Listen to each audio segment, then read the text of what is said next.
Sorry. Oh, it is. Yes. So welcome everybody, and thank you so much for taking the time on a Friday midday to attend. Dan and I were very overwhelmed. There was over 170 people, 170 people who joined our list. So obviously, for those who are not here, we'll be sending out the recording, and you can listen to it in any time. And thank you for those who are here. So I'm now going to hand over to Dan, who is our wizard, and he's going to get the ball rolling. Over to you, Dan.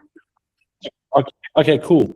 Yeah, welcome everyone. So yeah, I've obviously, well, not obviously, but I got a background in biomedical science, and I started doing pharmacology and didn't complete it, but yeah, I've got a lot of real world experience with the blood work, and yeah, it's part of the service that we offer at DVP, just to go those few layers deeper and to make things really specific to the individuals. So the crux with the blood work is I always like to set the foundation from the start, because blood work can be very misunderstood, misinterpreted, and I just got my way of looking at things, taking into many different factors. So the area that I start with, Vanessa, do you want to go to the first slide? Yeah. The next slide. Yeah. Yeah. So why I think it matters and where I start. So I always just like to start when I do the blood work, just explaining to people about the reference ranges, something as simple as the reference ranges. So because this is the common pathway with the blood work. Someone get their blood work results, and then the first thing they do is they look at all of the redness in it. So something that has an asterisk, that's red. And the reason something will flag red is because it'll be either outside of the range, either too high or too low. And then I explain to the person, that the reference ranges are really based on the average of the people that use the laboratory, and they can vary from laboratory to laboratory. So like a clinical lab, Storovich, Melbourne Pathology, they could all have different reference ranges. Ultimately, these labs try to create reference ranges so 95% of the population will fall within the ranges, but there's always going to be 2.5% of the population either side, and that will vary from lab to lab. And even over the years of doing this blood work, I'm seeing the standards getting less and less acceptable. For example, reference range for testosterone 5 years ago was like 400 to 900. Now it's 250 to 750. So it's getting pulled, the population sample that is going to the lab, worse and worse and worse, and these ranges are getting pulled. So I always like to start with that with the person, because that's what happens. Oh, why is this red, or why is that red, or why is this out? Okay, we need to understand what this marker means, what can skew it. There's many different factors that can skew blood results and can cause a little bit of bias. For example, things like someone that's dehydrated. So going into a blood test dehydrated can bias and skew a whole bunch of results, right? That's just simple dehydration, very easy to rectify. Other things that are very common, like especially within this industry, in the fitness industry, training. Training is another variable that can skew and rattle a lot of blood markers, right? And most people that we work with in this DVP are training individuals. Another thing that can skew blood results are increased muscle mass, or someone that's got more muscle mass than the average person. Again, within this business, they're those sorts of people that we work with. So we've got sort of a clientele that is prone to seeing biased blood results. And that's why sometimes there can be a bunch of red in a panel, but if you really understand the crux of that marker, what can skew it, what can alter it, then you put it into context, it makes a bit more sense. That's why it's so individualized. That's why it can take an hour and a half to get through some blood work, because there's so many questions that need to be asked, factors to be taken into consideration. Then you look at the blood work from those lens. Okay, the person does this, they do this, they have this going on, this medication, this. Then it can actually make a lot more sense. And then a lot of the time you just put someone at ease because they freak out over all of the redness. So that's what I always start like by just explaining that to the person, because there are a lot of common markers within blood work that I see elevated. And when you really explain it to the person, then they're like, oh yeah, that makes sense. And then, you know, even just a standard blood test from like a general practitioner, it's a pretty ordinary panel. It's you know, there's so many more layers that you can go in terms of looking at markers for accuracy.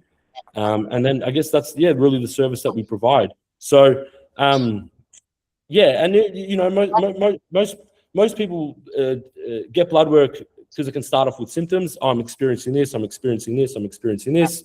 Okay, let's have a look at your blood work. Let's see where things are sitting, and then it allows us to really give a tailored approach in terms of the nutritional setup and the supplementation setup. So it's really specific to that person.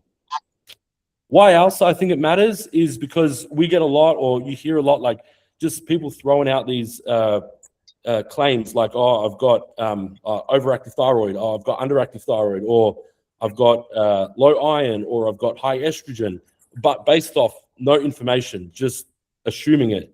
So I say, okay, if you think you've got an underactive thyroid, let's pull a full thyroid panel, and then we can even look at the antibodies and go really deep with it, and actually really see where your thyroid is sitting. So there's a lot of loose terms can get thrown around, and with the blood work, the data is the data. I always tell people when I read the blood work to them or with them, like, it's not even my opinion. These are the results. I'm looking at what you can see. So yeah, and then that's a really good place to start, and why I think it's important to get the blood work. So yeah, what we look for in blood work, well, there's a lot to a blood work. Liver, kidney, inflammation, glucose markers, insulin resistance, inflammation, hormones, gut health. So many different areas to unpack. And I think it's also very important to, you can never look at markers individually, like looking at something on its own, exclusive of everything else, can be quite dangerous. So a lot of the times I'll cross-correlate markers, or I'll need to see this with this, with this, and then you can kind of almost paint a picture as to what you might think might be going on. But then you also have to speak to the person, because knowing how these markers work, okay, well, if they've trained within 24 hours of the blood test, you might see an elevation in like their liver enzymes, because they are liver enzymes, but those enzymes are also found in muscle tissue. So if you train, you're going to see them elevated, or you often can see creatinine elevated, which is a kidney marker. And that can often freak a lot of people out. Oh, there's something wrong with my kidneys, something wrong with my kidneys. But we know how flawed creatinine is. So half the time, like at the start, I'm really just putting people's minds at ease about what these markers mean, because people just like jump to conclusions straight away. And then, we work through it, build a plan, supplementation, really specific to that person. And it's not just supplements. Like I know a lot of people just like taking supplements, or because it's easy, but there's a lot that you can do to improve your blood work from a nutritional and from an exercise point of view. So it really is all rounded. I sometimes do a lot of consultations, and I try to help the people as much as I can within an hour, but knowing how many factors are involved to improving someone's blood work, it kind of does and can require ongoing coaching, tweaking week to week to week. I'm a really big fan of, and I say this a lot, but someone's cardio and fitness levels, I often find, and this is very simple, I know this is very generalized and simple, but I looked at a lot of blood work. I find just in general and on average, when someone has got high lean mass, low fat mass, and very aerobically fit, just that itself can look after a lot of the blood work. Just that. Don't have to buy any supplement, but it's getting the person to that position. So what do we got here? The gut health and the immune system. So yeah, we look at the blood work, assess someone's gut health, gut status, inflammation towards the gut. And mainly you can get a lot of the information about the gut via the white blood cells. So the white blood cells are the main part of a blood test, in my opinion, to look at the status of the gut. You know, you could go a step further and do stool testing. That's also provides some really good information. But in terms of the white blood cells here, you can see, and this is what you like, if you go to a GP, you won't get this level of information explained to you. It's all just about, okay, in the reference ranges. And then I say, well, the reference ranges, in my opinion, are quite flawed. So we've got here the monocytes, the eosinophils, and the basophils. So the acronym for this, like the MEBs, monocytes, eosinophils, basophils, part of the white blood cell panel, the immune system. So we look at them, from my experience, when they accumulate to a total of 0.7 or above, for me, there is a degree of intestinal permeability or leaky gut. So we know that the monocytes, when they're elevated, they're kind of like the Pac-Man of the trying to engulf, chew up certain negative bacteria, pathogens within the gut. So we can look at those as a marker of gut status.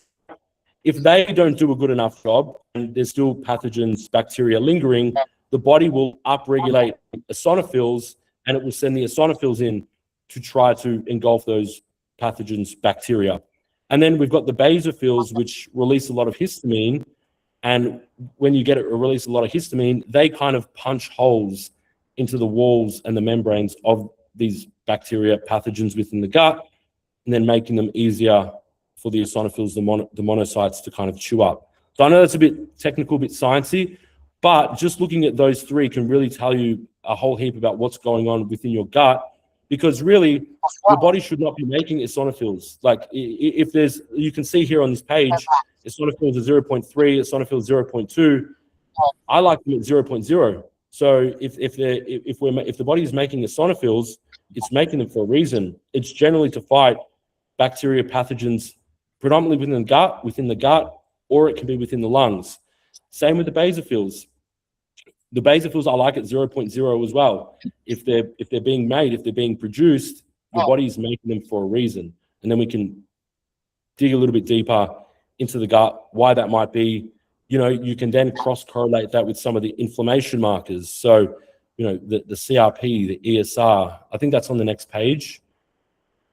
Yeah, I wanted to just, sorry, Dan, interrupt on this one. So we've coached over 2,000 females and males in the last 5 years, and majority of blood work comes back with this level of markers. And a lot of the times it's like going back to what Dan said moments ago, is that this is not something that can be rectified or you know, worked on just with one blood work assessment and general direction.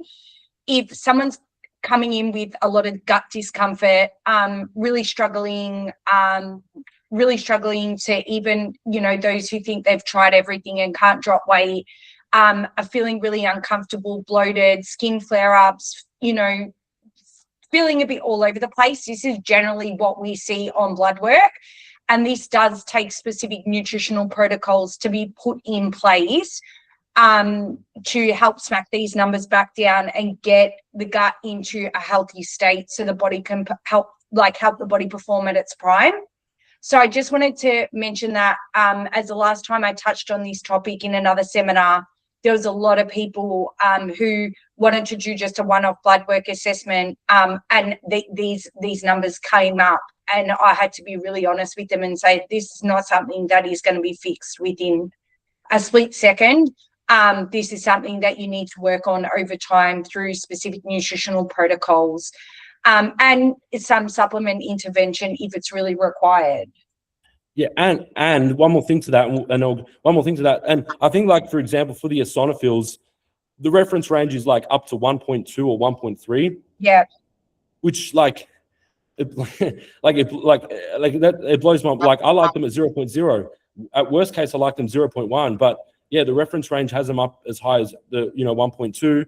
So I guess, yeah, if you're even 1.0, 1.1, it's sweet. But that if your eosinophils are 1.0, 1.1, that's really telling you something. But that would never flag.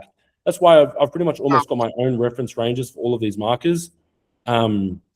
So yeah, and that's stuff that we pick up on that you wouldn't kind of get or looked at otherwise. And then one more thing to that is important with what Vanessa said. Doing that initial blood work is very good. Sometimes it's really, well, not a lot of the time, it's really valuable to see trends and movement over time. So generally when you look at the first blood work, you kind of set up the person in the right direction, but it's really when the person gets that second round of blood work and you can see the shift, the change, the movement, can you get that little bit more specific and accurate? Because after doing this for so long, so many people, one thing that I find, there is just so much individual variability from person to person to person. A lot of it could be due to genetics, lifestyle. Like there is so much individual variability, which is like essentially the why I have the work that I have is because, and it's so much individual variability, and it can be very hard for me to just give like these once-off universal answers, because someone might ask me, well, what do you think of this marker? And then I've got to ask 10 further questions. So, it's the level that we kind of take it to and make it really specific for the individual. And also, I like educating so that the person understands what's going on rather than just listening to me. Like I try to bring in some education to it as well, so the person can understand kind of what's going on. I don't expect them to know it at my level, but just a little bit of what's going on. So we got here, the inflammation markers, the C-reactive protein, the ESR. Again, there's a lot of things that can rattle these. I would also put another inflammatory marker that I love looking at is ferritin. So a lot of people associate the marker ferritin with the iron panel and the iron storage component within the liver. But elevated ferritin can also be a marker that's used for inflammation. But you would never pick up on it because it's in the iron panel and everyone just associates it with iron. If you look into it, it can also be a marker of inflammation. And as I said, this is not even my opinion. It's just a fact. Like, that's how it works. So I would also put ferritin there. And again, ferritin, I like between 80 and 150. Reference range is like 30 to 300. If I see a ferritin up at 300, I'm like, that's way too high. It'll never flag. And then, like I said at the start, they just create reference ranges so that 95% of the population land between the ranges. And that's really where the beauty in this blood work interpretation comes into place. So, yeah, I mean, but yeah, sorry, no. That's the beauty in the looking at the blood work is, these markers like the ESR at 39, the CRP at 8. Yeah, I don't like seeing that. There's something going on, but it could be just due to someone potentially, previously having an operation or a surgery or a sickness. You got to ask these questions and not just jump straight to conclusions. And then, but even further to that, a lot of the time on a standard Medicare panel, you won't even get ESR or CRP checked. Yeah. So, like, yes, a lot of people I know go to the GP, try to get it from the GP. I like to use a website where you can just buy your blood test online, so you can get really specific with it. But half the time, like you wouldn't even pick up on this stuff because it's never even tested in the first place. So, and then people say, "What do I get tested for?" Well, we symptoms the person's experiencing, certain areas they want to try to improve, and then we try to tailor the blood work to that area. So, we want to go to the next slide. Does anyone have questions? No. Inflammation and gut, no questions. Yeah, inflammation and gut imbalances. Well, yeah, depending on the type of inflammation that's going on within the gut, it can lead to things like, fatigue, skin issues. A lot of the time when, the skin is a detox organ. So a lot of times Well, not always, because again, there's always outliers. You can never give universal statements because with everything, there's always outliers. But yeah, the skin is a big detox organ. So, sometimes someone's skin quality or skin health can be a reflection of what's going on, within their gut and the liver, the phase 1, phase 2 detoxification. Not always, but in some cases. Obviously, the skin can also be very hormonal. A bit of a genetic component as well. There's so much individual variability. Bloating, more or less bloating, fatigue, more or less fatigue. So yeah, we mainly look at the white blood cells, the monocytes, eosinophils, basophils. Could go a step deeper and do stool testing if it was that serious. And then yeah, the inflammatory markers, the ESR, the CRP, the ferritin. Then you kind of look at it as one big picture and kind of see what's going on. So yeah, there's a lot involved. With the hormones, Dan, if you can also just touch on the testosterone too. I didn't put too much cues in on that. Yeah, the hormone, like this is the biggest one because this is probably the one that gets thrown around the most. I will say, like, sometimes hormones can get demonized, like for example, estrogen. But I mean, but estrogen is extremely important. It's just about things not being too high or too low. And then also, like I said, a lot of people seem to blame hormones for, lack of results or progress. But like, again, let's look at the values. Let's see where they're actually at, estrogen, progesterone. Well, estrogen especially is a huge driver of serotonin within the brain. So mood and well-being, it's obviously very protective of the immune system, the cardiovascular system. It plays a role in a lot of anabolic signaling. So, driving potential muscle growth. So it is important, right? And then in individuals where it can get too excessive, right? It's a problem when it gets too excessive, and then that's when it can lead to excessive water retention, bloating, increased blood pressure.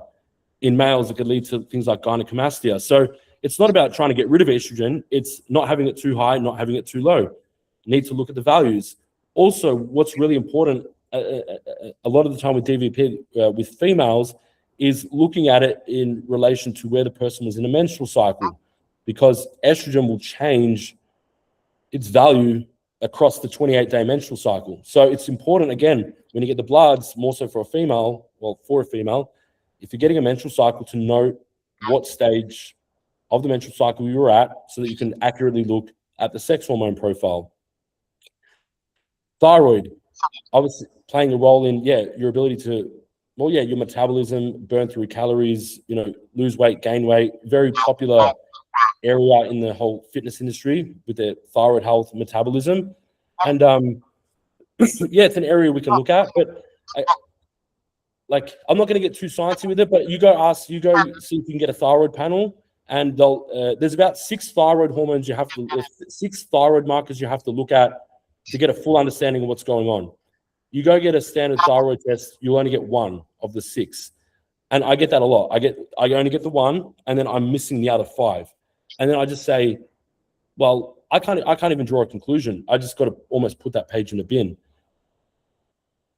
And then and that's the sort of the beauty in the work that we do with the depth that we go. And sometimes, people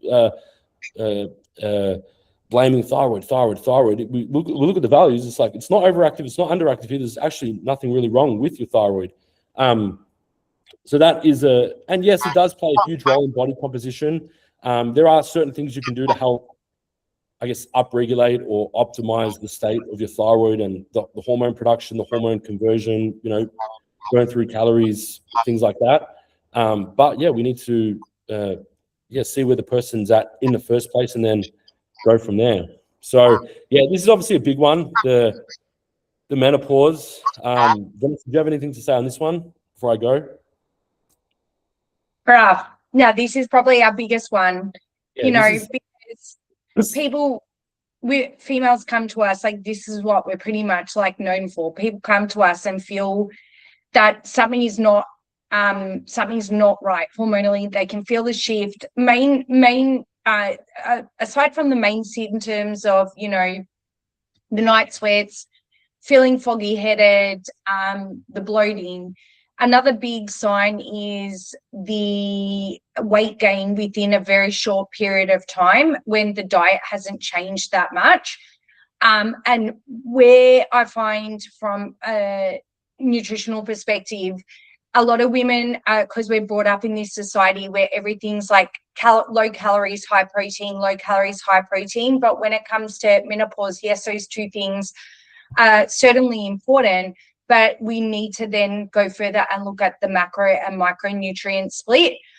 So the amount of carbohydrate consumption that a female can consume, if they'll both adequately training at the same intensity, the same time per week, for a 20-year-old to someone who is sitting in perimenopausal status is vastly different. And there's just not enough emphasis on macro and micronutrients for those that are in this stage, and it's just purely comes down to the lack of education and what the market has dictated. But the other thing is again, going back to like the reference ranges as well. A lot of the times, like what we're seeing on blood work just done by GPs is that they'll test half of the hormonal panel and conclude that the person's not in perimenopause. Like, so, you really do need all values to make that assessment, but also as well, you need to understand that you will not be able to maintain a body composition or lose weight without making any changes from a nutritional perspective. But you shouldn't be doing that until you exactly know where you're sitting at hormonally, which is the beauty of blood work.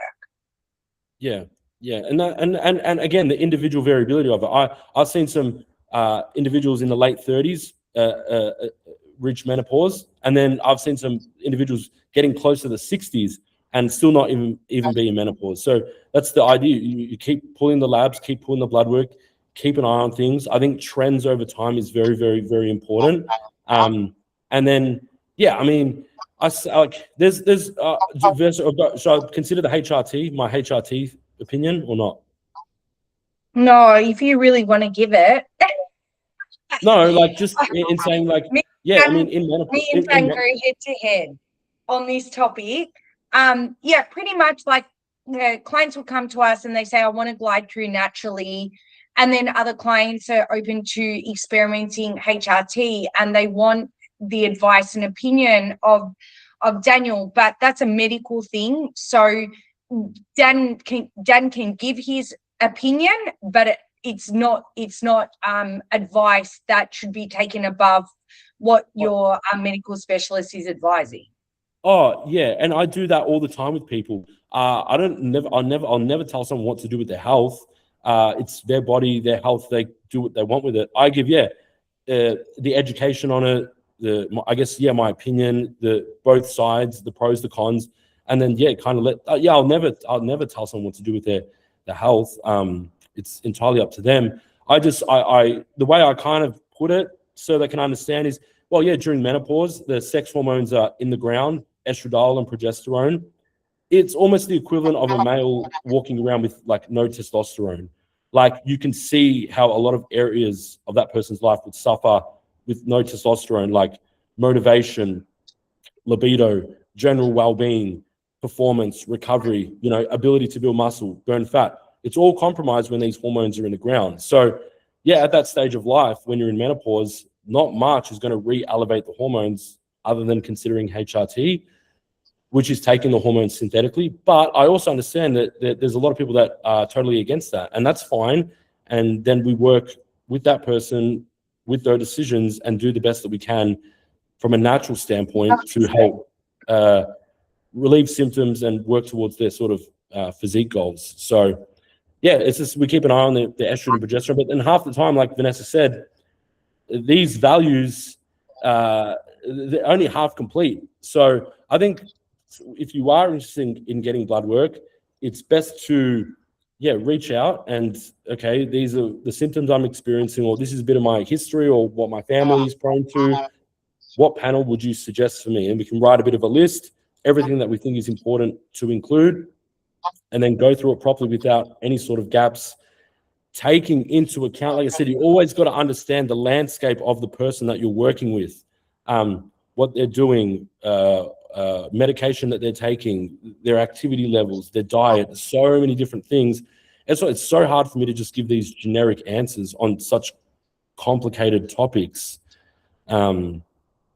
So yeah, you got the Sorry, Dan.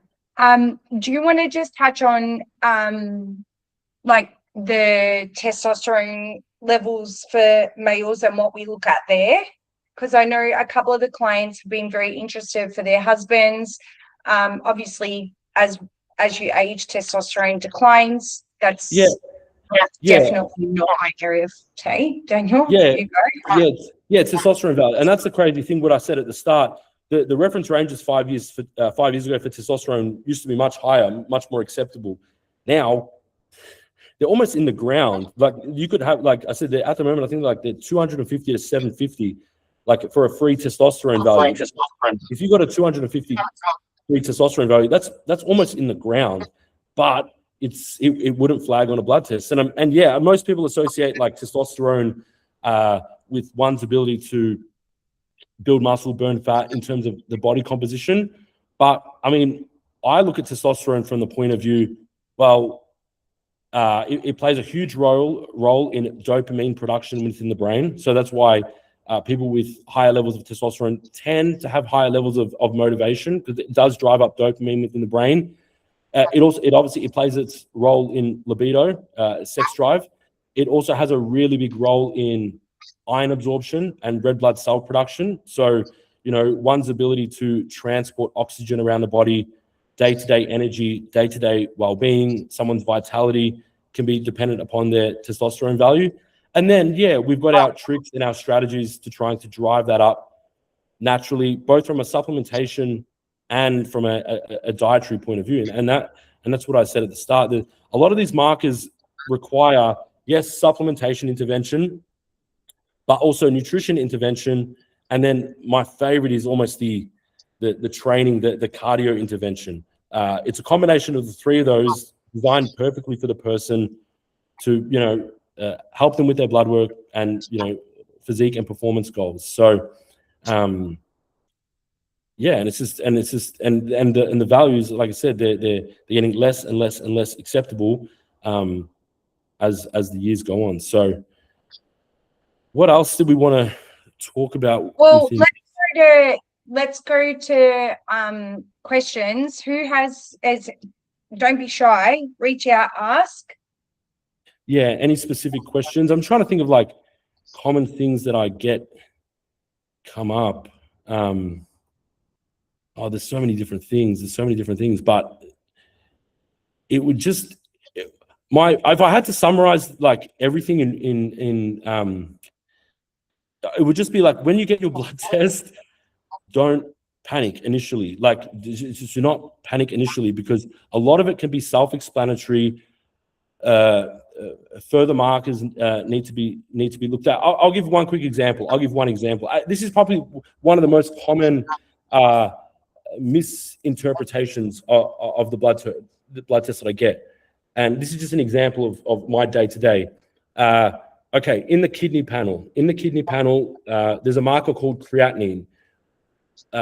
This is often elevated. I probably almost see this elevated 9 times out of 10 all the time. So when it flags red, then someone's freaking out. I'm like, oh yeah, here we go again. The same all the time, right? Creatinine, it elevates in response to training. You train, you increase an enzyme called creatine kinase, you get more creatinine production. Creatinine is also a byproduct of protein breakdown. So training in the gym, breaking down muscle tissue will elevate creatinine levels. So when someone's creatinine levels elevate, their kidney filtering rate lowers. It's just purely an equation. And if you lower the creatinine, the filtering rate will increase. The person freak out. And then you gotta again, have you trained, right? Have you trained? And then generally the person's got, you know, a larger muscle mass than normal. Because I said at the start of this video, people with larger amounts of muscle tissue tend to bias the results, right? Okay, freaking out, and then, oh, there's something wrong with my kidneys. There's something wrong with my kidneys. And I'm like, well, like, just hang on a sec. Like, there's so much more that you need to understand with the kidneys and the health. There's a marker. Again, you'll never get this tested. You'd have to ask for it. It's called cystatin C. Cystatin C is a marker that is much larger than creatinine, so it can't freely pass through the kidneys, and it's not biased from someone's training or someone's muscle mass. So I like to go, okay, well, let's have a look at your cystatin C. So I did one yesterday. The creatinine was up, freaking out. We looked at their cystatin C, and it was fine, right? This person also told me they had an MRI on their kidneys, and they got told it was completely fine. And again, I'm not here to diagnose or override medical advice or tell people what to do. I'll never do that. I just give my 2 cents, my opinion, and then people can do what they like with it. But for me, especially with the kidneys, before creatinine and the GFR, which is where they seem to pinpoint for kidney damage, is I would put much more value on someone's blood pressure, so waking blood pressure, a urine sample, and a cystatin C value, much before their creatinine. But then that's why I've got to do these consultations with people, explain it with them. You know, let's have a look at your resting blood pressure. Half the time people don't even know what it is.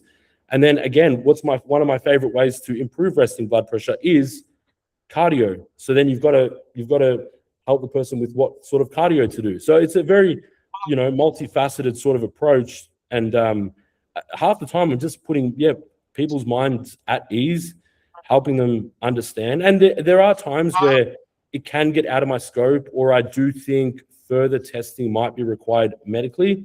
And I'll happily advise and recommend, I think there might be maybe something here worth getting an ultrasound on or a scan on. Doesn't happen often, but there are instances where I will kind of defer, back to the medical world for their testing. And pregnancies, when we get blood work and people are not aware that they're pregnant and they're pregnant.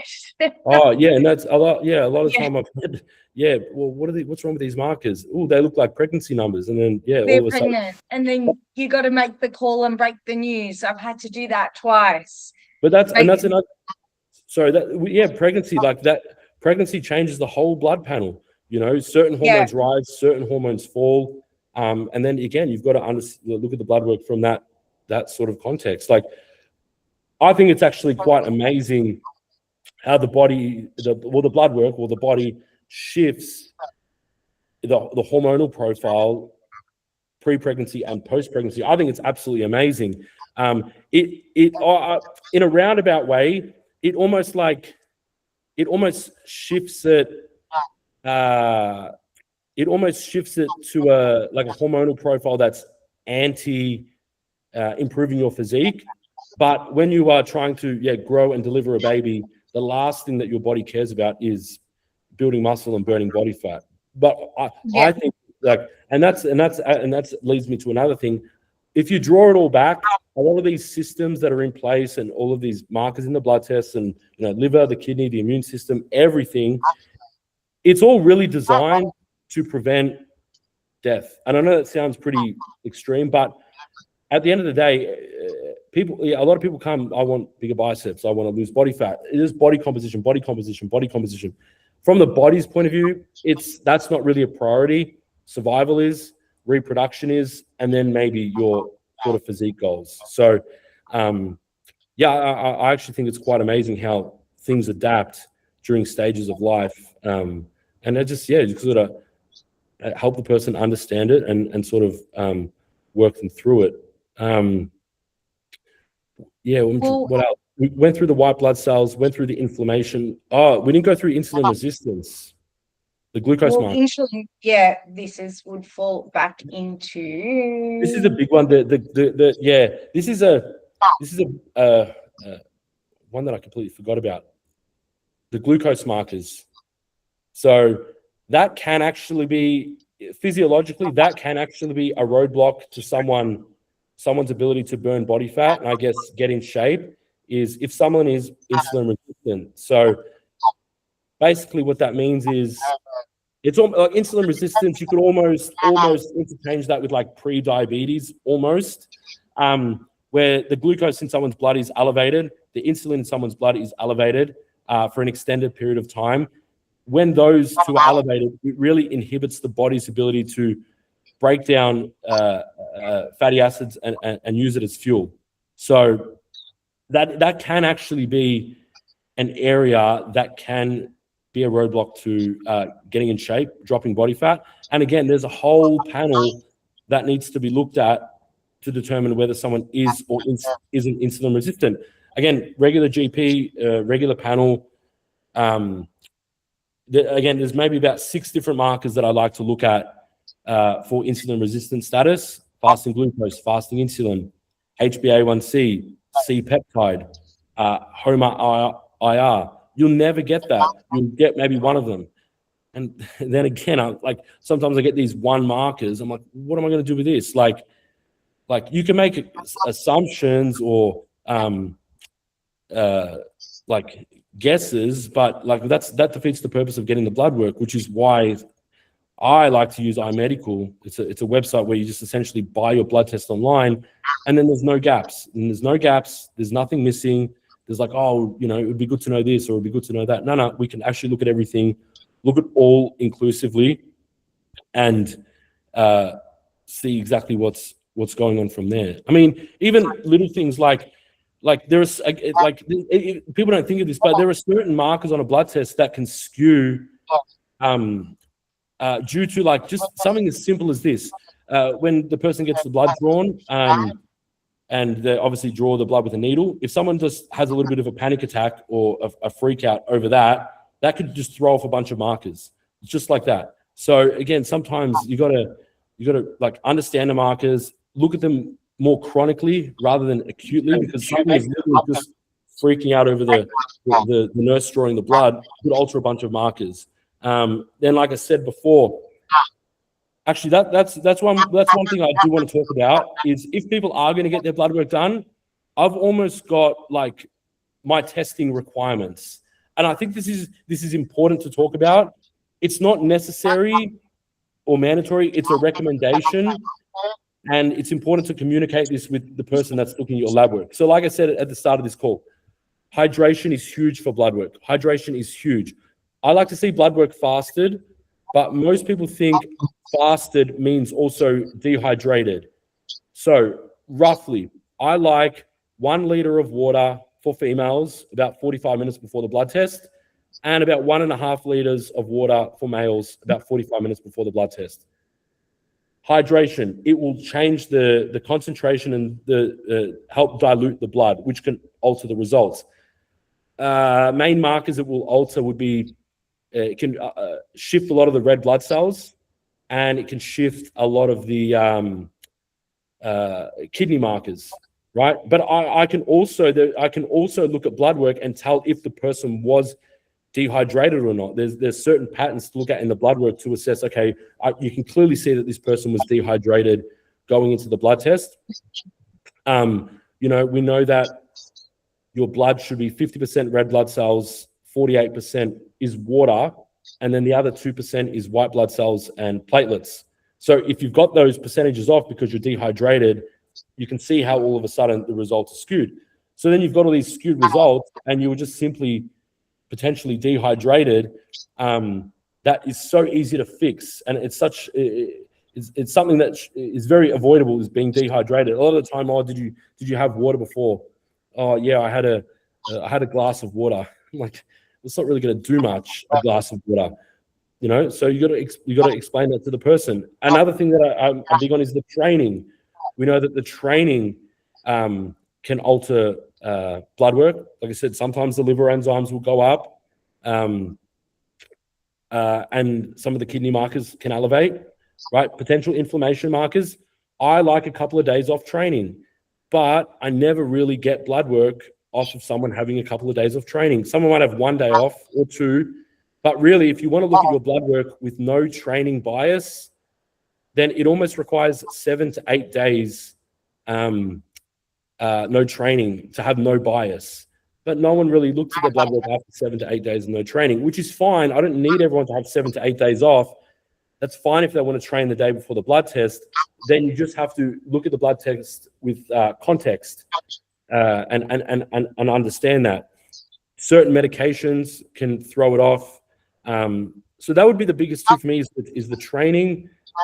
Yeah, being fasted. I like fasted and well hydrated going into the blood test to try to get the most accuracy possible. I don't get it a lot because a lot of people forget, or it can be hard. Like, people don't want to take the days off the gym, or people work early in the morning. They have to go in a fed state. I get all of that. Like, it's not, sometimes you don't get it perfect, but then you got to look at it from that lens. So, what else? Yeah. Questions. Let's see. Does anyone have any questions before we finish up?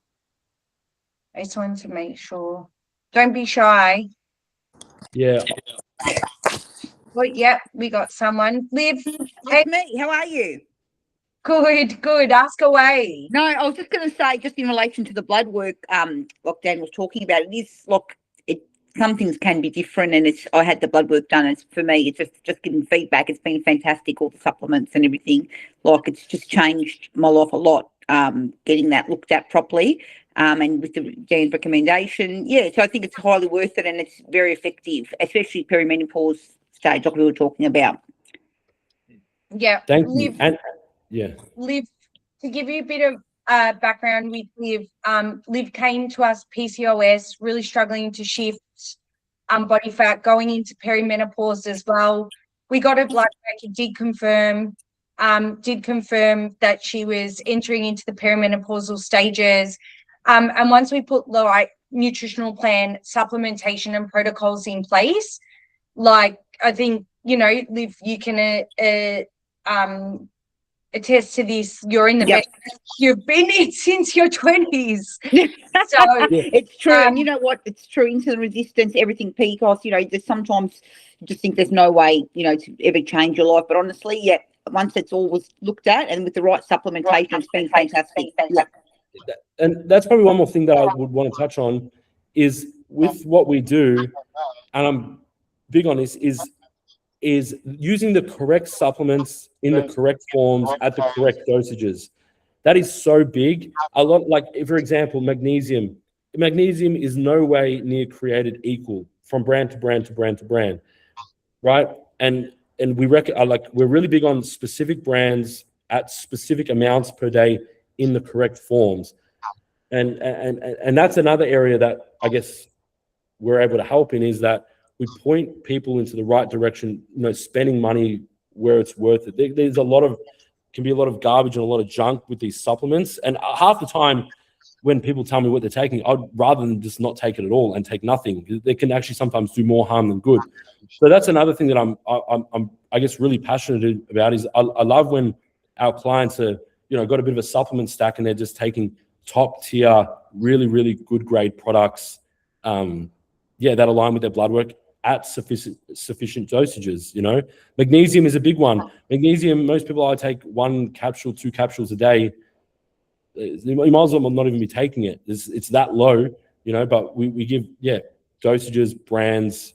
This is where money is well spent, when to take it, what time of the day, best absorbed, for what reason, what it can help with. Sometimes as well, when I go through the blood work, there are certain markers that I use for deficiencies. So, for example, there's a liver enzyme, the ALP, alkaline phosphatase enzyme, that I like to look at in terms of someone's magnesium status. But you would never associate that enzyme with magnesium status. You'd look at it from the liver.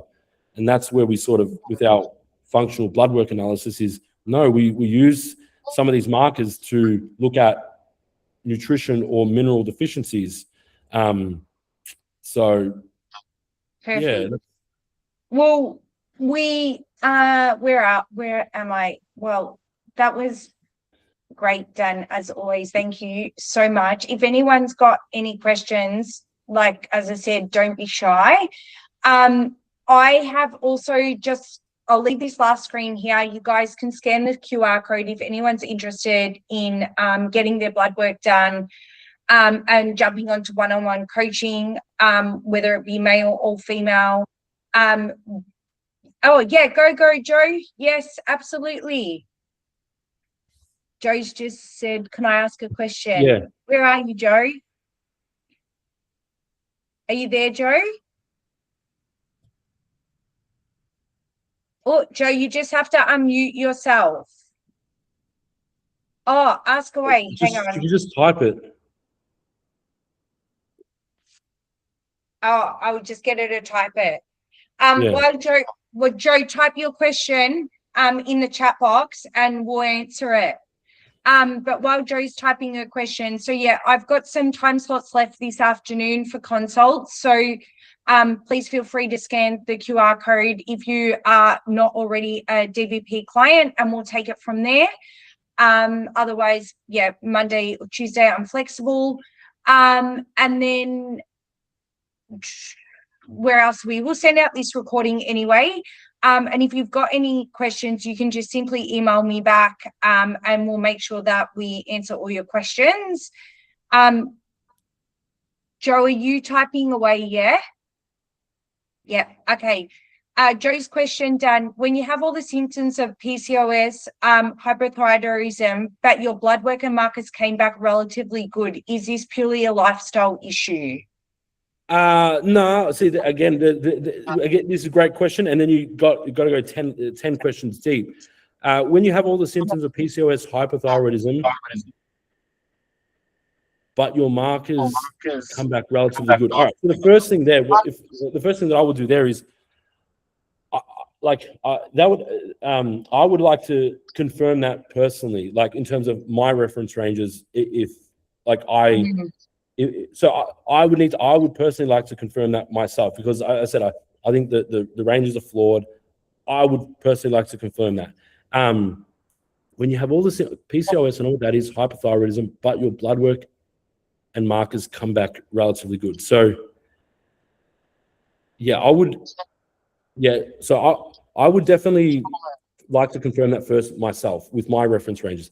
Then, is this purely a lifestyle issue? Well, lifestyle, nutrition and cardio. I mean, hypothyroidism, if it's not an autoimmune, so if it's just a little bit of underactive thyroid hormone, again, if you saw that are there limitations to blood work and diagnosing issues? What does that mean? I'm trying to work that one out. I suppose, are there limitations, blood work and diagnosing issues? Well, yeah, I think I understand what you mean, Joe. When you say limitations to blood work and diagnosing issues, we can't medically diagnose. However, No, I think I know. Like the hypothyroidism, that can actually, if someone that is actually can be an autoimmune condition. Like hypothyroidism can be an autoimmune condition. How do they treat that medically? With synthetic thyroxine, synthetic T4, right? And it actually does a pretty good job at bringing the person back up, not high, not low, just standard thyroid. So that actually is a medical condition, underactive hypothyroidism. And I've seen that a few times before. And then, yes, the client goes on synthetic thyroid hormone and it rectifies it. If it's not an autoimmune, and I guess it's just a little bit of an underactive thyroid, just a little, but it's not autoimmune, it's just a little bit underactive, then yeah, I mean, you could look at ways to upregulate or improve the thyroid. For example, the thyroid hormones require tyrosine and iodine to be created. So then you would include your diet rich in tyrosine, iodine to help the creation of those thyroid hormones. Then there's a lot of cofactors like zinc, selenium that play a role in the conversion of the thyroid hormones. So yeah, you could, I guess, improve someone's diet and supplementation to help upregulate, improve their thyroid if you thought it was low. But where I would start here with this is, when I get told markers are relatively good, I'm like, I need to confirm that myself. I won't just believe, like, I need to look at that and then I'll go from there. And that's the thing as well.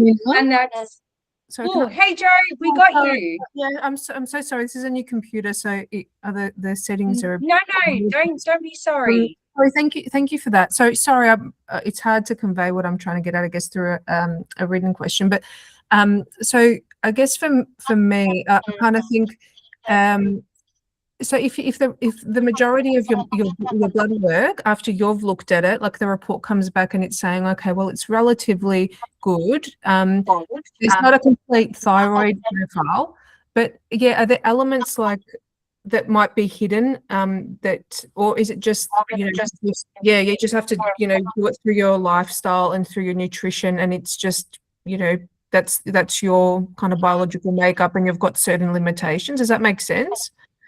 Yes, sort of. So if I looked at the blood work and from the thyroid point of view, you had everything tested, like even looked at the antibodies and there was nothing off with the thyroid, then I would be implementing strategies and ways.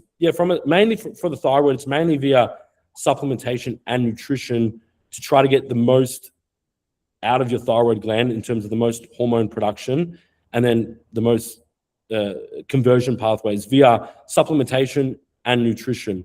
I think that kind of answers the question. And same with the PCOS. That's an interesting one with the PCOS. I don't even think they fully understand it, because with PCOS, you can have cysts on the ovaries, but not the blood work to support PCOS. And then you can have vice versa. You can have the blood work to support PCOS without cysts on the ovaries. So that's my experience. So I've had cysts in my ovaries, but never had this. So never been formally given the diagnosis because I don't meet the blood work. So yeah, it's an interesting thing. Yeah, the PCOS, that can be a thing with the PCOS.